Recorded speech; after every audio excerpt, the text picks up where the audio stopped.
থাকে না, ঠিক তেমনি ভাবে এই আত্মার যে খোরাক, এই আত্মার খোরাক যদি মানুষ না দেয় তাহলে এই আত্মাও দুর্বল হয়ে যায়। আত্মার ভিতরে শক্তি থাকে না। এই আত্মার খোরাক কি? আত্মার দৈনন্দিন খোরাক হলো যে দৈনন্দিন আল্লাহ রাব্বুল আলামিন যে ইবাদত বন্দেগী বান্দার উপরে ফরজ করে দিয়েছেন, নামাজ, কোরআন তেলাওয়াত, জিকির আজকার ইত্যাদি, যে দৈনন্দিন বান্দা যে ইবাদত বন্দেগী করে থাকে, এই ইবাদতের মাধ্যমে আত্মার খোরাক হয়।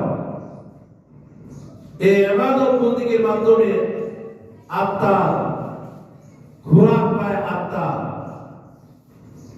আর এই আত্মা দুর্বল হয় কিসের মাধ্যমে?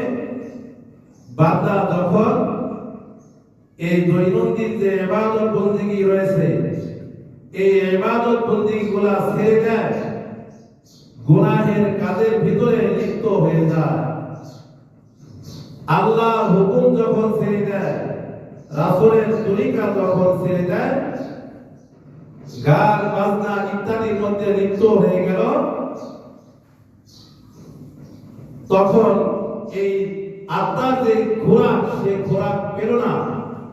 খোরাক না পাওয়ার কারণে এই আত্মা দুর্বল হয়ে যায়। আত্মা দুর্বল হয়ে যায়। যদিও মাটির তৈরি দেহের খোরাক, দৈনন্দিন খাওয়ার কারণে তার দেহ সুস্থ থাকে, সবল থাকে, কিন্তু তার ভিতরে যে আত্মা রয়েছে, এই আত্মা সুস্থ থাকে না, সবল থাকে না, আত্মা দুর্বল হয়ে যায়।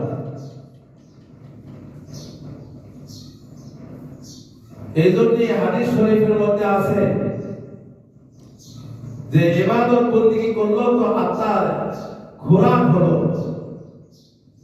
আর গুনাহ করলো তো আত্মা দুর্বল হয়ে যায়, নষ্ট হয়ে যায়। হাদিস শরীফের মধ্যে আছে, বান্দা যখন ফজর থেকে নিয়ে যোহর পর্যন্ত এর মধ্যে যদি তার কোনো গুনাহ হয়ে যায়,